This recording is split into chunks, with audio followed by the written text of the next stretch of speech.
Hi there, in this video, I will be giving you a quick guide on how to import your credit card transactions into QuickBooks Online. Please listen carefully to each step that I will be explaining because I will describe everything clearly so you can follow along even if your screen looks a little bit different.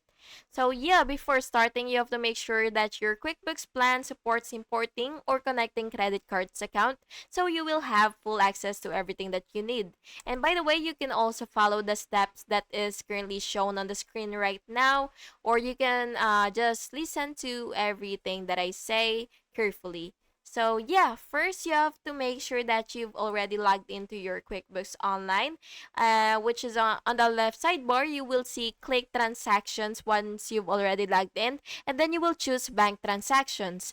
Then you will click upload from file, and then you will select your downloaded credit card statement.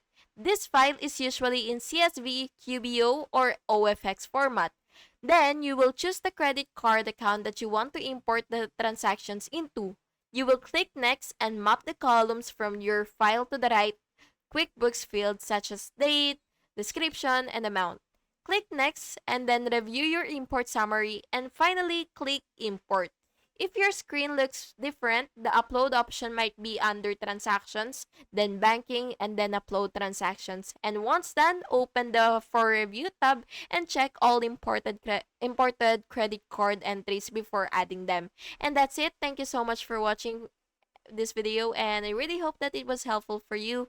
And if it was, please make sure to like and subscribe for more videos like this. Thank you and have a good day.